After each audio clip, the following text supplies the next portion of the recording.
ang mga kwento ng pag-ibig, kwento ng buhay at kwento ng pag-asa dito sa Barangay Love Stories. Love Stories.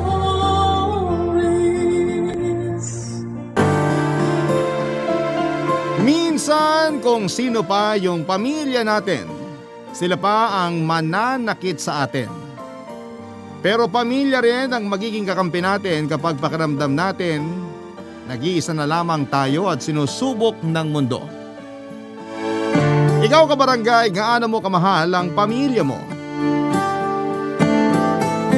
Dear Papa Dudut, magandang araw po sa iyo at sa mga katulad kong panatiko ng Barangay Love Stories. Sa totoo lang ay araw-araw ko kayong tinututukan sa Barangay LS at minamarathon ang mga Barangay Love Stories na ina-upload ninyo online. Magkahalong saya, lungkot at gigil yung nararamdaman ko sa tuwing nakikinig sa mga kwento ng mga kabarangay natin.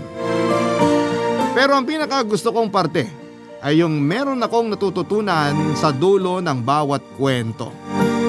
At yun ang dahilan kung bakit nag-decide akong sumulat sa programa ninyo para magbahagi ng aking karanasan. Pero bago ko simulan ang paglalahad ay tawagin niyo na lamang po ako sa pangalang Bri. 29 years old, taga Binangonan, Rizal at isang online seller, Papa Dudut. Nagtitinda ako ng RTW na damit at shorts. Nagbunga ang pagsisikap ko noong nagkaroon ako ng 2 physical store sa Taytay, Tiangge.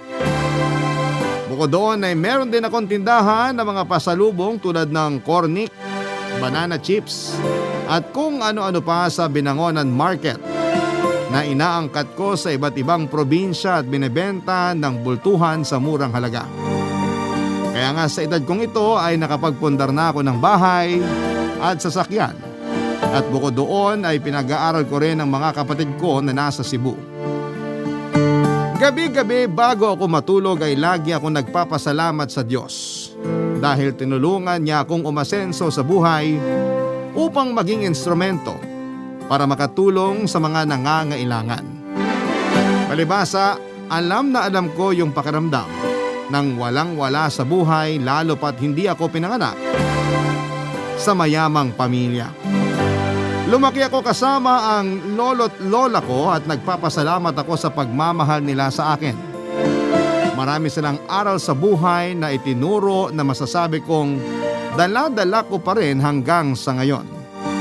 Isa na nga doon ang pagpapatawad at kababaang loob. Sisimulan ko ang kwento ko noong pinagbubuntis ako ng nanay kong si Selena. Hindi ko makakalimutan kung paano yon kinuwento sa akin ni Lola. Sakto malakas ang ulan sa labas at madilim ang langit. Yun din kasi ang parehong panahon na nalaman nilang buntis sa akin ang nanay ko, Papa Dudut.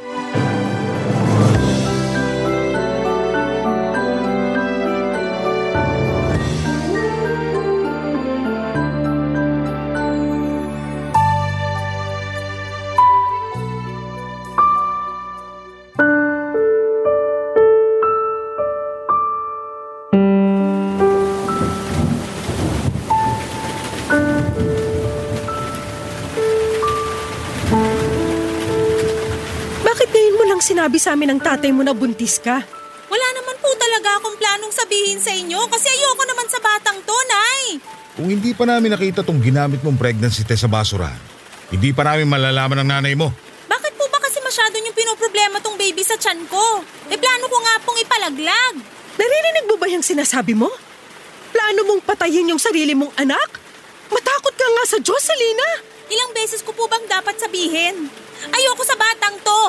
Buisit siya, sana hindi na lang siya nabuo. Nasaan na ba yung tatay niyan? Iharap po sa amin yung tatay ng batang yan.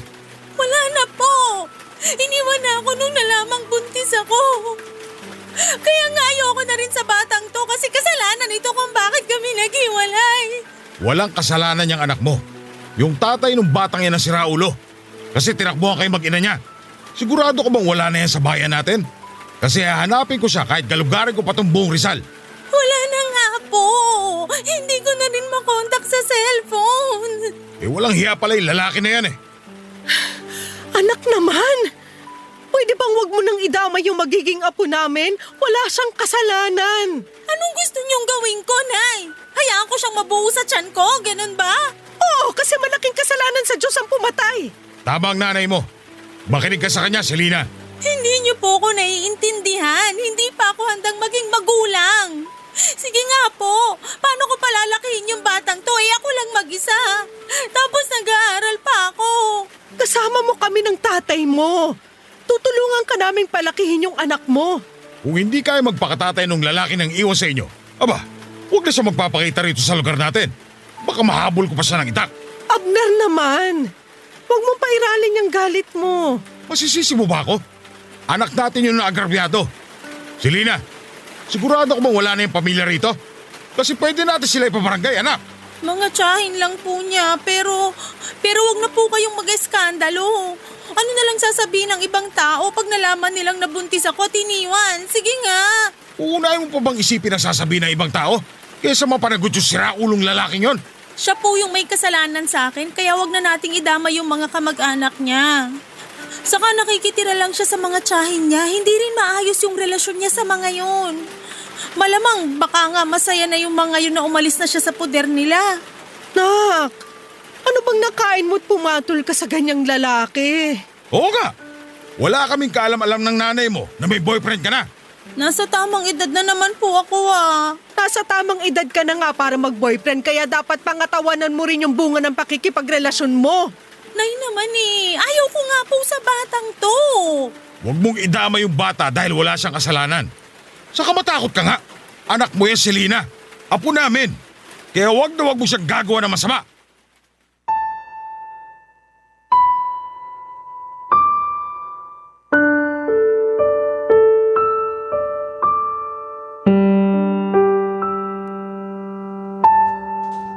Papadudot unwanted baby ako na plinanong ipalaglag ng sarili kong ina. Nung nalaman ko yon kay Lola ay hindi ko na napigilang mapaluha. Kahit na sinabi ko sa sarili ko na handa na akong malaman ang dahilan kung bakit ayaw sa akin ng nanay ko ay masakit pa rin na ginusto niya akong mawala, Papadudot. Pero buti na lamang kasi at hindi natuloy dahil kina Lolo at Lola. Sa huli, nakumbinse rin daw nila si nanay na huwag akong ipalaglag. Pinagpatuloy ng nanay ko ang pagbubuntis sa akin hanggang sa maipanganak ako sa isang pampublikong ospital sa Angono taong 1995. Umasa sina Lolo at Lola na magbabago ang tingin sa akin ng nanay ko. Yun bang magugustuhan niya ako sa oras na makita na niya ako. Pero sinabi ni Lola na hindi ako magawang titigan o buhatin man lang ni nanay noong pinanganak na niya ako. Kamukha ko raw kasi ang tatay ko na nang iwan sa amin, kaya naman mas lalo lang siyang nagalit sa akin. Kaya sina Lolo at Lola na lamang ang nag-asikaso sa akin. Dahil sa pagbubuntis sa akin ni nanay ay kinakailangan niyang huminto sa pag-aaral. Ayaw niya raw kasing maging tampulan ng tukso sa klase nila at isipin ng ibang tao na pariwara siyang babae. Graduating na sana siya sa kurso niyang business management pero naantala yon nang dahil sa akin. Kaya nga nung sumunod na taon ay nag-enroll ulit si nanay para tapusin ang kanyang pag-aaral, Papadudot.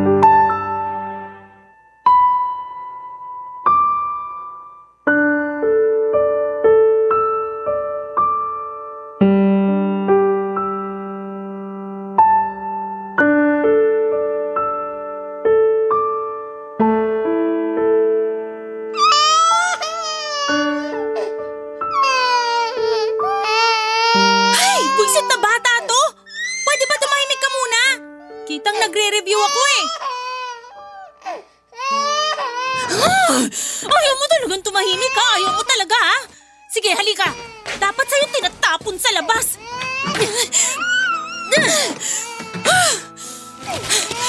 Yan! Diyan ka sa mga basura! Total, basura ka naman! Selena? Selena, anong ginawa mo sa anak mo? Santisima! Bakit mo naman itinapon sa basurahan yung bata? Ang ingay-ingay kasi, Nay. Hindi ako makapag-review.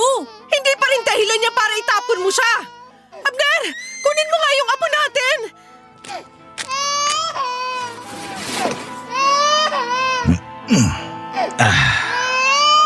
Tahan na, apo. Tahan na. Pumasok na tayo sa bahay. Doon tayo mag-usap. Sige na, Abner, mauna ka nang pumasok sa loob ng bahay. Ano bang pumasok sa kokote mong babae ka? Baka nakakalimutan mong anak mo yung batang yan. Anak ko nga pero di ko naman gusto. Kayo lang naman ni tatay yung nagpumilit na buhayin ko yan at ipanganak eh. Kahit makaunti, wala ka talagang pagmamahal para sa anak mo. Wala po, tay. Sira ang Aray ulo ko ka naman, palang nay. babae Bakit ka niyo eh. po ako binatukan?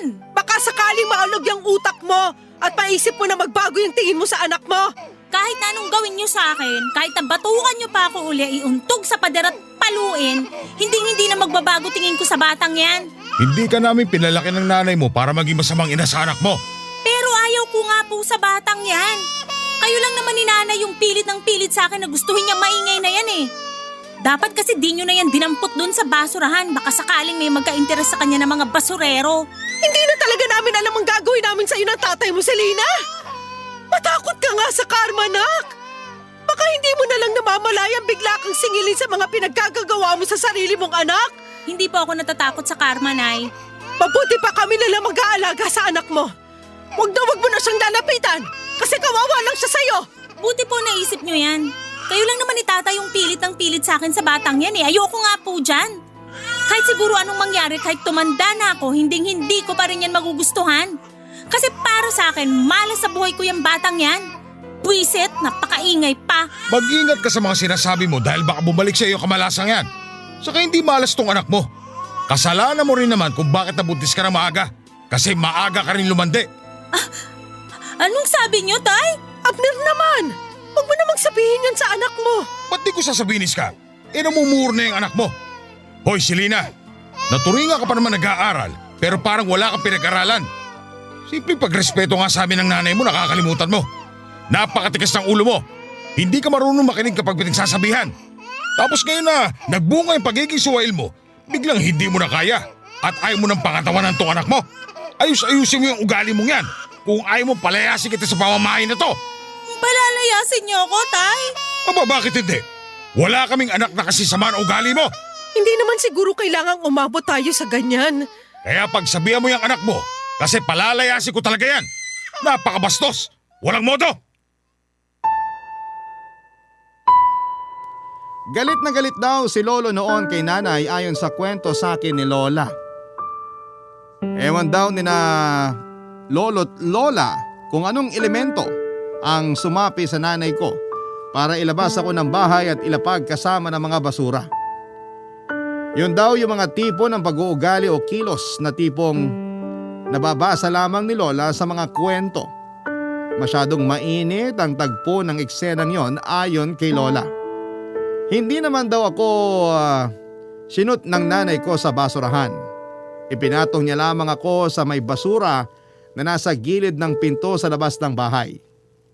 Matapos magsabi si Lolo na palalayasin niya ang nanay ko ay kitang-kita nila yung takot sa mga mata ng nanay ko. Kaya naman simula noon ay hindi na niya ako pinagdiskitahan pa. Pero mas naging overprotective sa akin ng lolo at lola ko at hindi na rin nila pinapalapit sa akin si nanay. Kung ako ang magkakaanak ay hindi ko magagawa sa anak ko ang ginawa sa akin ng nanay ko. Kaya nga hanggang ngayon ay hindi pa rin ako makapaniwala kung paano niya naatim na itapon sa basurahan na para bang hindi niya kadugo at hindi nanggaling sa sinapupunan niya ng 9 na buwan. Buti na lamang to the rescue ulit sina lolo at lola. Kaya wala namang nangyaring masama sa akin noon. Iyak ako ng iyak nang ikwento sa akin ni Lola kung ano nga ba ang mga nangyari noon. Pero lagi rin niyang sinasabi na huwag magtatanim ng galit sa sarili kong ina dahil masama yon.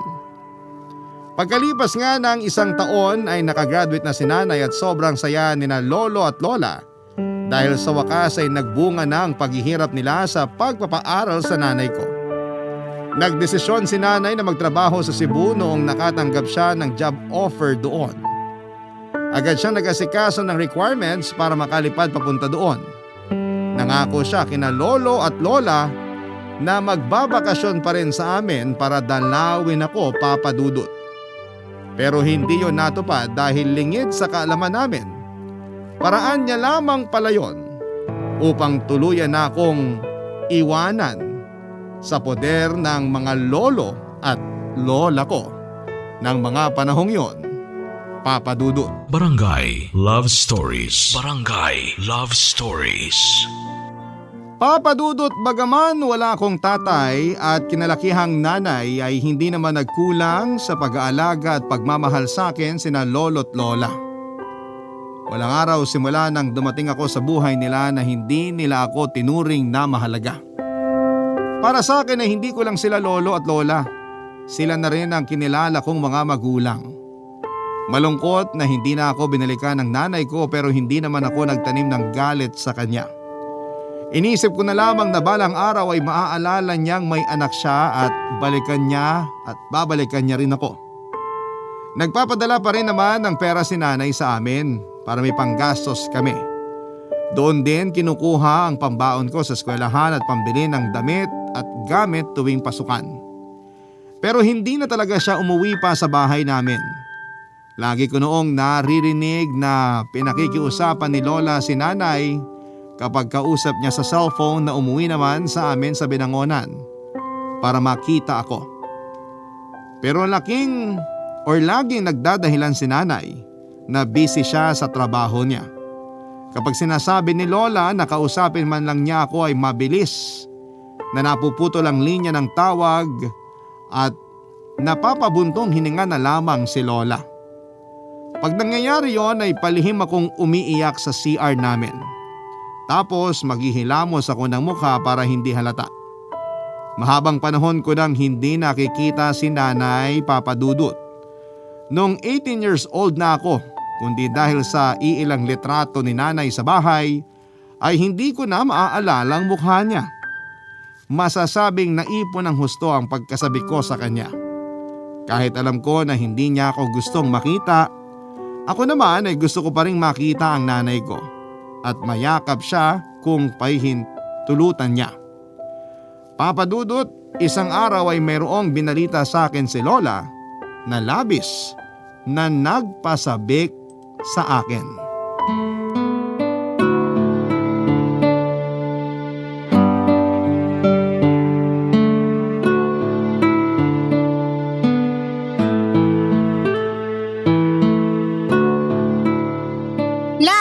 Sabi niyo sa akin ni Lola may sorpresa kayo. Ano po yun? Nako, halatang halata na excited yung apo nating malaman yung sorpresa natin sa kanya, Iska. Oo nga eh. Hindi na makapaghintay na matapos tayong kumain. Sus, ano naman po pinagkaiba ko sabihin niyo na ngayon at mamaya? Sasabihin niyo pa rin naman po, la. Plano sana naming hindi muna sabihin agad kasi nga sorpresa. Kasi tong Lolo Abner mo, napakadaldal. Nalaman mo tuloy, Apo. Ako pa yung nasisi, excited lang naman yung tao. Ikaw talagang sisisihin ko, alangan naman yung kapitbahay. Sabi ko nga ako na may kasalanan. Ay, kapag talaga tinutoyo ang mga babae. Bakit? May reklamo ka sa toyo ko? Eh sabi mo nga sa akin nung nililigawan mo ko, handa ka maging siomay kapag tinutoyo ako, di ba? Huwag mong itanggi yan. Hindi ko naman tinatanggi, Iska. Gusto ko po sanang matuwa kasi ang sweet-sweet niyo kahit corny na minsan pero di niyo pa po sinasabi sa akin yung sorpresa niyo lang. Sige na po, gusto ko nang malaman eh. O siya, sige na nga. Total hindi mo rin naman kami titigilan, Apo. Kulit-kulit mo! Maanak ka sa lolo mo. Ako na naman ang nakita. Okay lang yan, Lo. Ibig sabihin, ikaw lang ang nag-iisang lalaki sa paningin ni Lola kasi kayo lang lagi niya nakikita. Ay! Bigla akong kinilabutan dun ah. Grabe ka naman, La. Parang mas corny ka pa yata sa amin ng lola mo, Apo. Nakakasakit kayo ng kalooban, Lo. Gusto mo ba malaman yung sorpresa namin o hindi? Siyempre gusto po. Uuwi na ang nanay mo rito sa atin sa Makalawa, Bri! Talaga po? Hala, makikita ko na si nanay. Kaya lang, baka galit pa rin siya sa akin, La. Bakit naman magagalit ang nanay mo sa'yo? Wala ka namang ginagawang masama. Di ba ayaw niya nga sa akin? Sabi niyo tinapon pa niya ako sa basurahan nung baby ako. Matagal na naman yon. Sigurado nagbago na yung nanay mo. Kaya nga siya uuwi rito sa atin eh. Tama ang lolo mo. Tsaka kasama mo naman kami kaya hindi mo kailangan matakot. Pero nag-overthink pa rin po ko. First time ko lang po siya makikita sa 18 years ko rito sa mundo. Nandun na yung excitement pero kabado pa rin po ako. Paano kung hindi pa rin nagbabagong turing niya sa akin? Paano kung ayaw niya pa rin sa akin bilang anak niya? Alam naman ng nanay mo yung sitwasyon. Tsaka sigurado ko na hindi siya uuwi rito sa atin kung hindi kanya namimiss, Bre. Kaya huwag ka na mag-isip ng kung ano-ano dyan. Pero ano bang sabi ni Selena? Dito na raw ba siya ulit titira sa atin? Parang. Umalis na yata siya sa trabaho niya sa Cebu eh. Biglaan nga raw pero nasa plano na rin naman niya. Sabi niya may asikasuhin siyang papeles dito sa Maynila. Hindi ko lang alam kung ano kasi hindi naman niya sinabi. Baka dito na siya magtatrabaho para mas malapit sa atin, hindi kaya? Ay, sana nga ganun. Para naman magkasama-sama na tayong pamilya. Basta apo, maging malapit ka sa nanay mo ha? Kasi ang tagal niyo ring hindi nagkita. Tsaka kalimutan mo na rin anumang hinanakit at tampo mo sa kanya. Matagal na yun eh. Malaki ka na rin naman. Opo, La. Sabi niyo nga po, masama magtanim ng galit sa ibang tao lalo pa kaya sa sarili kong nanay. Oo, yung kasi ang turo sa simbahan. Magmahalan at matutong magpatawad. Basta, paghandaan mo ang pagdating ng nanay mo. Iparamdam mo sa kanya kung gaano ka kasabik sa kanya at kung gaano mo siya kamahal. Papa Dudut, tama naman si Lola. Laging turo sa mga misa sa simbahan ang pagmamahalan at pagpapatawad. Kaya nga yung lahat ng tampo at ninanakit ko sa nanay ko ay agad na nawala nung nalaman kong uuwi siya sa bahay namin. Excited ako at hindi ko na nga mahintay yung araw na sa wakas ay magkikita na kami ng personal. Sa Facebook ko lang kasi siya ini-stalk at hindi pa niya sinisin yung mga message ko sa Messenger. Pero iniisip ko na lamang na baka busy siya sa trabaho niya lalo na managerial ang posisyon niya. Excited din sina lolo at lola dahil sa wakas ay makikita na nila ang anak nila. Alam ko kasi kung gaano sila nangulila sa nanay ko. Kaysa isang anak kasi nila, si nanay. Dumating na nga yung araw ng pag-uwi ni nanay sa bahay. Galing pa akong school noon kasi may klase kami nung araw na yon. Nagmamadali akong umuwi sa amin at halos madapa na nga ako kasi tinakbo ko talaga. Lalong lumapad ang ngiti ko noong marinig ko ang boses ng nanay ko habang inaalis ko yung sapatos ko sa may pinto. Pero agad na napalitan ang pagtataka at kaba yung ngiti at excitement ko nang unti-unting luminaw sa akin ang pinag-uusapan nila ng lolo at lola ko, Papa Dudut.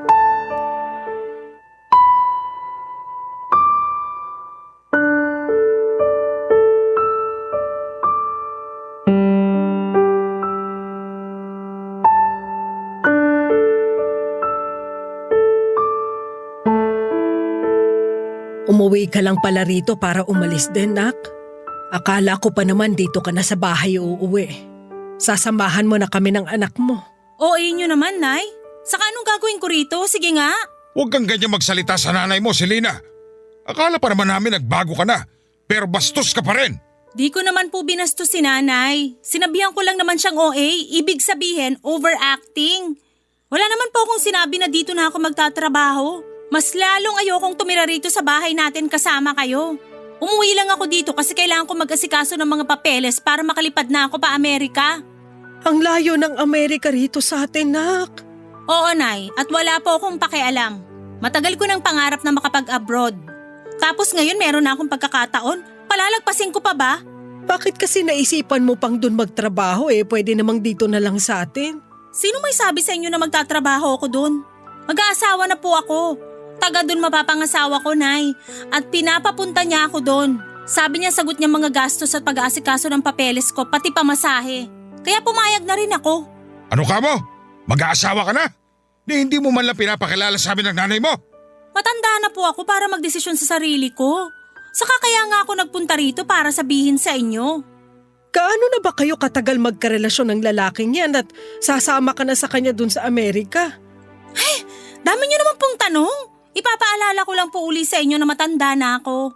39 years old na ako. Malapit na nga ako mag-40 Pero kung ituring niyo ko para pa rin teenager, kainis aalis din pala kayo, Nay. Iiwan niyo pa rin pala po ako ulit. At sino ka naman? Siya lang naman yung anak mo, si Bri. Yung batang iniwan mo sa amin ng nanay mo. Aba, malaki ka na nga talaga, no?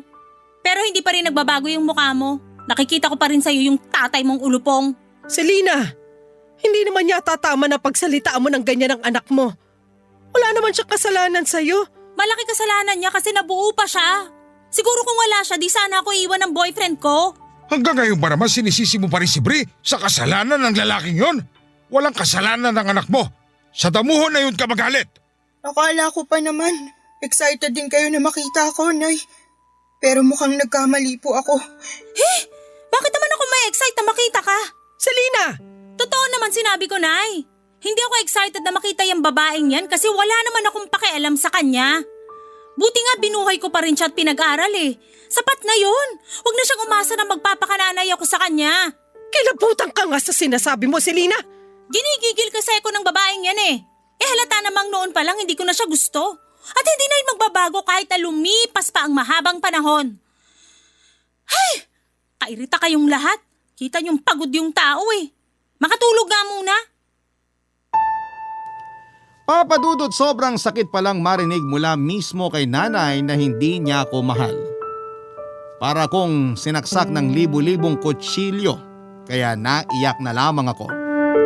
Bukod doon ay umuwi lamang pala siya para iwanan kami ng tuluyan. Kaya imbes na masayang reunion ang nangyari, natahimik na lamang kami nina lolo't lola at walang nasabi. Alam din kasi nila na kapag may gusto si nanay, hindi nila ito mapipigilan. Kaya sa huli hinayaan na lamang nila ito. Nanatili ang nanay ko sa bahay namin ng 1 buwan habang nag-aasikaso ng mga papeles niya pa Amerika. Matagal na niya talagang nasimulan ang pag-aasikaso. Taon na rin yata. Pero hindi siya makapag-focus dahil may trabaho siya. Kaya nung nakapagpasya siya na gusto na niyang pumunta sa Amerika, ay nag-resign siya sa kumpanyang pinapasukan niya sa Cebu at umuwi sa amin pansamantala. Sa loob ng 1 buwan na yon, sinubukan ko makipaglapit ng loob sa nanay ko. Pero siya mismo ang umiiwas sa akin. Kung kausapin nga niya ako ay saglit lang at kung tratuhin niya ako ay para bang hindi niya ako anak. Siguro nga ay kinalimutan na niyang anak niya ako. Kaya naman nasaktan ako ng husto. May sa ilang beses din siyang kinausap ni Lola na makipagbanding naman sa akin pero ayaw ni nanay at madalas na nauuwi lang yon sa pagtatalo nilang mag-ina. Kaya ako na lang mismo ang umiiwas sa kanya, Papa Dudut. Nahihirapan lang ako dahil magkasama kami sa isang bubong. Tapos ganun pa yung trato niya sa akin. Madalas ay busy siya sa cellphone at ka-video call yung fiancé niya. Tapos kakausapin lang niya ako para utusang ikuha siya ng pagkain o inumin. Minsan ay para ipagtimpla siya ng kape o di naman kaya ay linisin ang mga kalat niya at labhan ang mga damit niya, Papa Dudut. Barangay Love Stories. Barangay Love Stories. Papa Dudut, nang makumpleto ang mga papeles ni nanay ay agad siyang nag-impake ng mga damit at gamit niya. Kitang-kita ko sa mukha niyang excitement na makapunta sa Amerika. Siyempre, alalang-alala sina lolo at lola para sa nanay ko. Lalo pat malayong lugar na yung pupuntahan niya. Sa katunayan ay sinubukan pa nga nila ulit itong pigilan pero nagalit lang sa kanila ang nanay ko. Nasaktan ako para kina lolo at lola dahil wala naman silang hangad na masama sa kanya. Doon ko naisip na wala na talaga siyang pakialam sa mga magulang niya, lalo na sa akin na anak niya, Papa Dudut. Kaya yung kaunti na lang na pagmamahal ko sa nanay ko ay nawala na. Sa katunayan, nung umalis siya sa bahay namin ay hindi na ako naghabol pa sa kanya. Hindi na rin ako umiyak. Pero nasaktan ako sa hagulhol ni na Lola para pigilan ulit siya.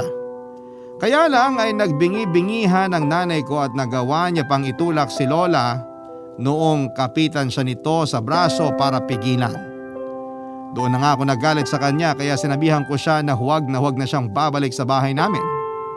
Kitang-kita ko ang matinding galit sa mga mata ng nanay ko pero sinalubong ko lang yon ng mas matinding galit. Simula nang umalis si nanay ay hindi na kami nakarinig pa ng balita sa kanya, Papa Dudut. Hindi ko na rin in-stalk ang Facebook niya. Sa katunayan, blinak ko siya doon at binura ko rin yung mga chat ko sa kanya. Nag-focus ako sa pag-aaral habang nagtatrabaho para mas matulungan ko ang sarili ko na may pantustos ako sa pag-aaral ko. Matanda na rin kasi sina lolo at lola para maghanap buhay. At naaawa na ako sa kanila lalo na tuwing nagreklamo sila sa rayuma nila. Napakasipag pa naman nilang magtinda ng mga gulay at prutas sa palengke. Doon nila ginamit ang huling pera na iniwan sa amin ni nanay bago ito umalis. Kaya nung nakapagtapos ako, pinangako ko kina lolo at lola na babawi ako sa kanila. Gusto ko silang bigyan ng maayos na buhay, kaya nga naghanap ako ng mapapasukang trabaho. Swerte naman dahil nakapasok ako sa isang kumpanya. Pero sa totoo lang ay kulang na kulang pa rin ang sweldo ko lalo nung nagkasakit si lolo. Dahil sa katandaan ay naging mahina na ang resistensya niya. Pabalik-balik kami noon sa ospital nung nagsimula ang pandemic. Tinamaan siya ng COVID-19 virus dahilan para lumala ang kondisyon niya at tuluyan siyang kunin sa amin noong July 2020. Ang sakit-sakit mawala ng lolo pero sa kabila ng lahat ay nagpatuloy pa rin kami ni lola. Pero noong 2022 ay muli kaming sinubok ng kapalaran nang ma-diagnose na may stage 2 ovarian cancer ang lola ko.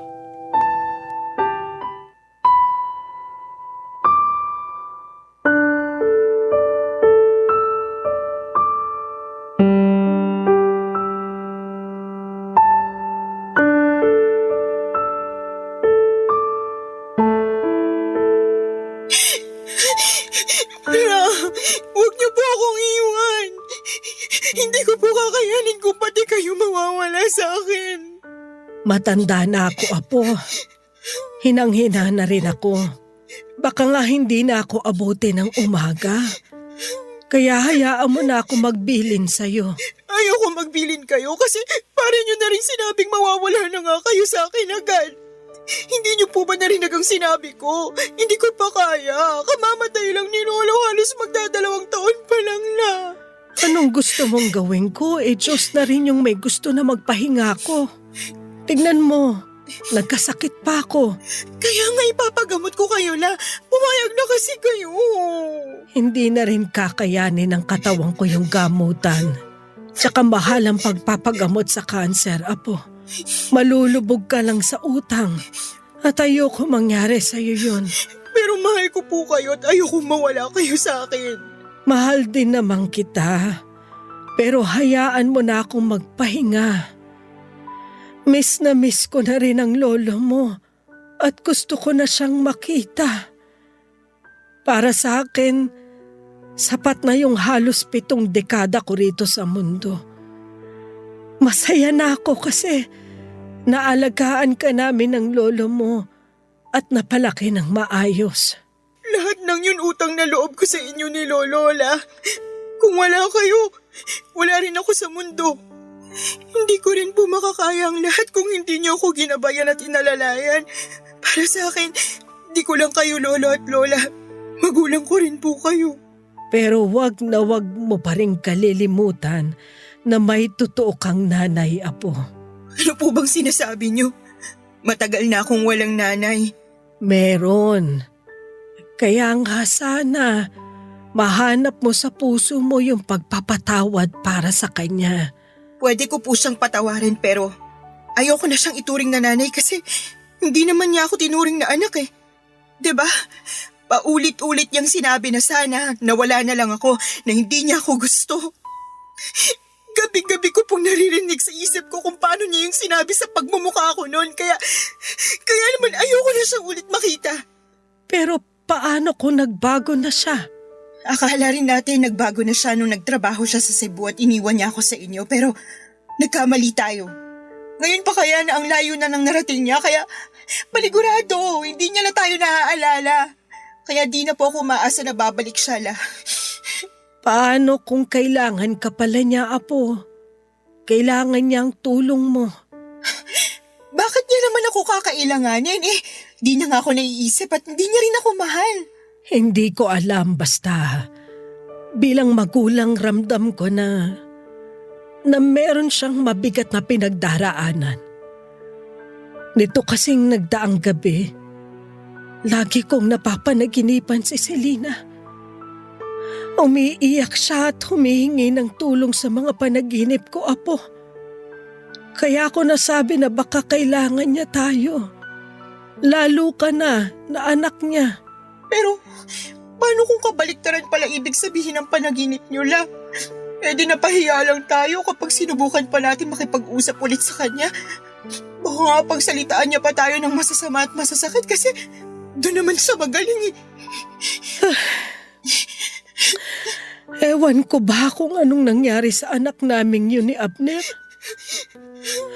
Kung saan kami nagkulang o kung naging masyado kaming mahigpit para maging swail siya sa amin ng tatay niya.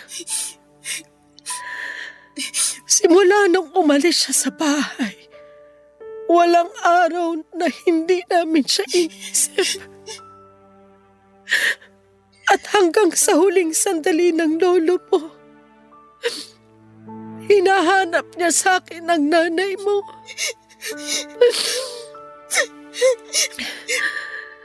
Kahit naman ako, kung pwede lang talaga, gustong-gusto ko na siyang makita. Ang dami kong tampo kay Selena. Dahil paano niya tayo natiis?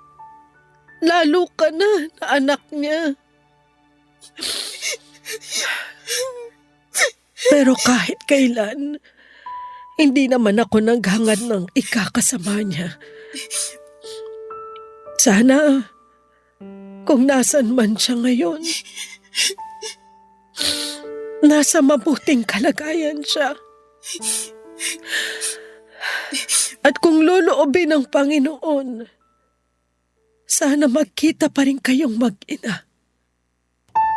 Papa Dudut, ilang beses kong pinilit si Lola na magpagamot pero siya na nga ang tumatanggi.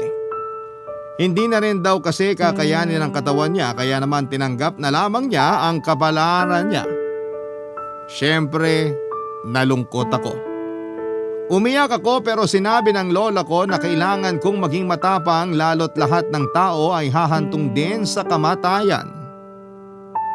Oo nga, pero nainis pa rin ako sa kanya noong mga panahong yon kasi hindi niya naiintindihan ang nararamdaman ko. Pag nawala siya sa akin, mag-isa na lamang ako. Pag namatay siya, wala na akong pamilya. Wala na rin akong dahilan para magpatuloy pa sa buhay ko. Dahil sa progreso ng sakit ni Lola ay mabilis siyang nanghina at noong taong ding yon ay tuluyan na siyang kinuha sa akin ang kamatayan. Durog na durog ang puso ko nang pati ang lola ko ay iwanan ako. Ilang beses ko pang tinanong sa Diyos kung anong kasalanan ko kasi ginawa niya akong ulila. Ni hindi ko pa nga natutupad ang pangako ko kina lolo at lola tapos ay nawala na sila kaagad sa akin. Madami akong katanungan na hindi na nasagot, Papa Dudut. Aminado ako na nalugmok ako sa matinding kalungkutan dahilan para mag-resign ako sa trabaho ko. Yun talaga yung masasabi kong darkest moment ng buhay ko. Maswerte ako dahil hindi pa rin ako pinabayaan ng Diyos. Tapos nakilala ko pa yung boyfriend ko na active member ng isang church. Inilapit niya ako sa Ama kaya unti-unti akong nakabangon at nagkaroon ng pag-asa. Simula noon ay naging miyembro na ako ng simbahan nila at aktibong dumadalo sa mga church services, Papa Dudut. Noong taon ding yon ay naisip kong sumugal sa negosyo kaya naman sinubukan kong magtinda ng RTW online. Pumatok naman. Tiyanaga ko lang hanggang sa nakaipon ako ng pera at dumami ang paninda ko. Tapos sinubukan kong kumuha ng pwesto sa Taytay Tiangge hanggang sa nanganak na yung isa pang pwesto ng isa pang negosyo. Papa Dudut, sobrang saya ko. And at the same time ay thankful kay Lord dahil sa mga blessings niya para sa akin. Tapos last year lang ay nagpakasal na kami ng boyfriend ko pero wala pa naman kaming anak sa kasalukuyan. Noong January 2024, isang araw may nakarating sa akin na balita tungkol sa nanay ko na lubos kong hindi inaasahan. Meron daw siyang early stage ng chronic kidney disease at matagal na niyang iniinda ito. Pero ang pinagtataka ko ay anong ginagawa niya sa Cebu, buong akala ko ay nasa Amerika siya. By the way, ang naghatid ng balita sa akin ay ang anak niyang babae na half-sister ko na 10 years old na. Lalong dumami ang mga tanong sa isipan ko ng mga panahong yon. Nakiusap sa akin yung bata na pumunta ako ng Cebu dahil gusto raw akong makita ng nanay ko. Ayaw ko na sana makipag-ugnayan sa kanya pero naalala ko yung sinabi sa akin ni Lola bago siya nawala. Ang magkita kami at magkapatawaran ng nanay ko.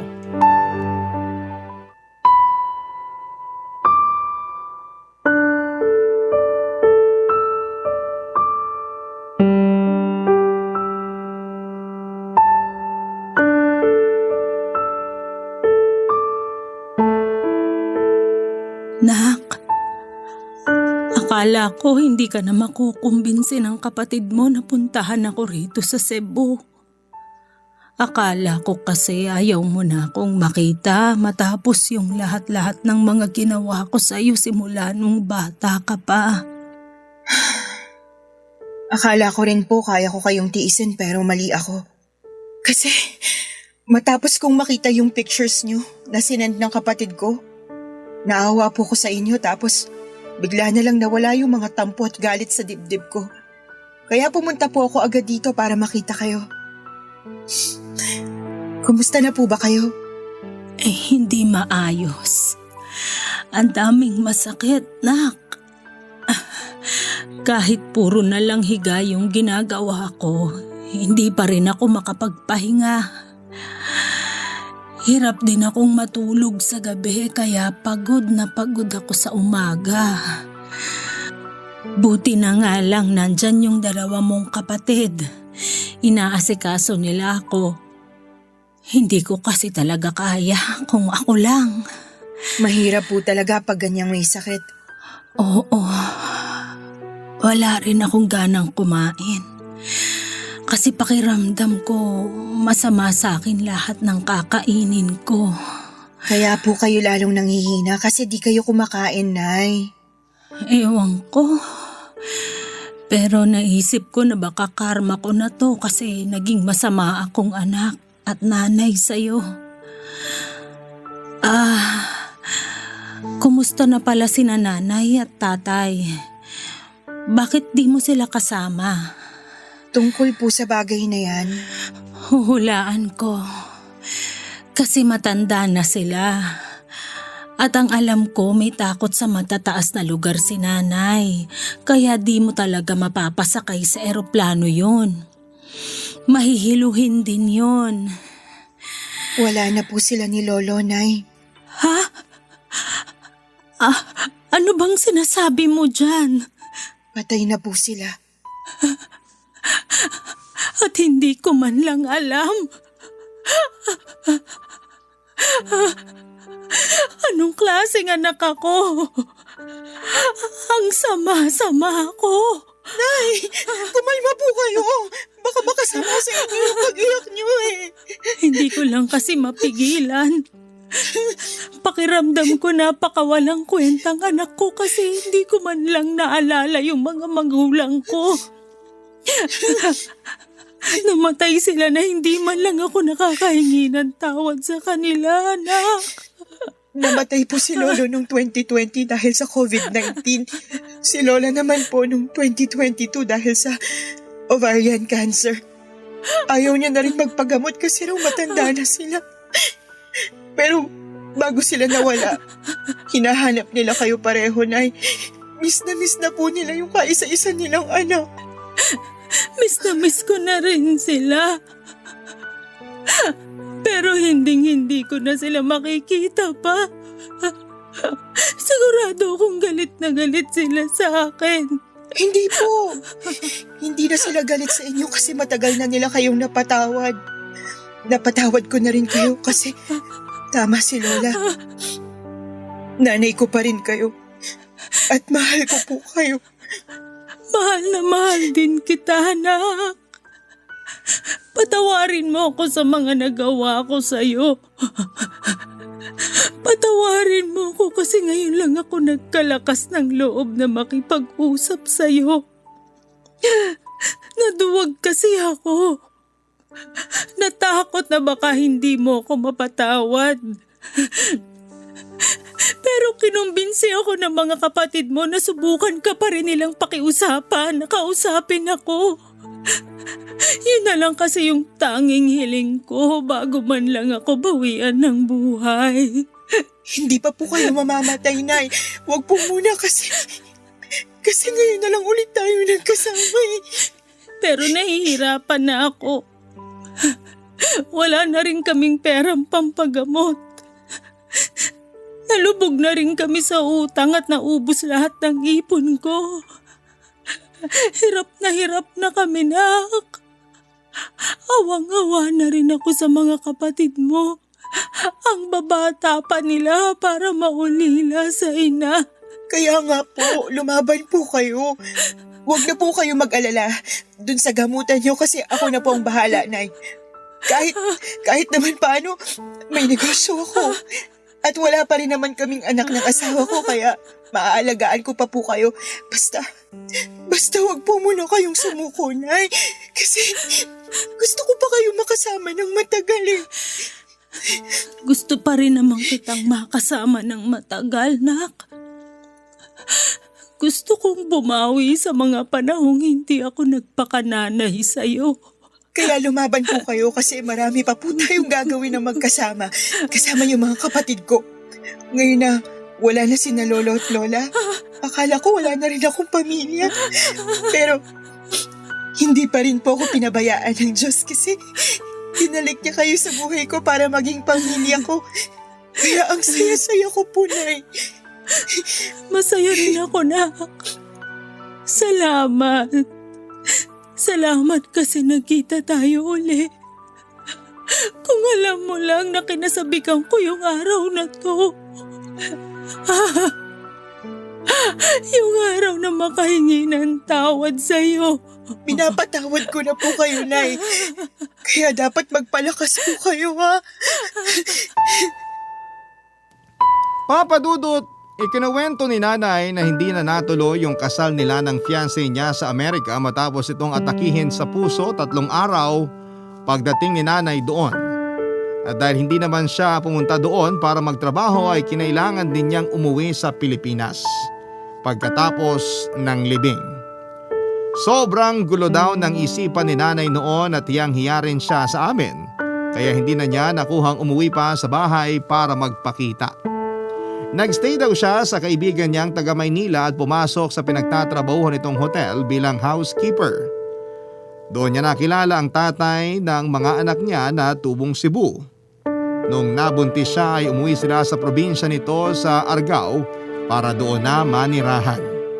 Doon na rin pinanganak ang pangalawa nilang anak pero 5 buwan pa lang yung baby ay naaksidente yung kinakasama niya matapos itong mabagsakan ng hollow blocks sa ulo nang mapadaan ito sa isang ginagawang gusali. Nakomatos pa raw ito ng 1 linggo bago binawian ng buhay. Simula noon ay sinanay na ang nagtaguyod sa 2 niyang anak. Nagtinda siya ng street food sa mga eskwelahan at gumawa ng mga doormat at naglalako ng balot sa gabi bago siya nagkasakit at tuluyang huminto sa pagtatrabaho. Sobrang sakit na marinig lahat ng pinagdaanan ni nanay. Kaya nga pinangako ko sa sarili ko na gagawin ko ang lahat para pagaanin ang buhay nila, Papa Dudut. Sa kasalukuyan ay nasa Binangonan, Rizal na sina nanay at ang 2 ko pang kapatid.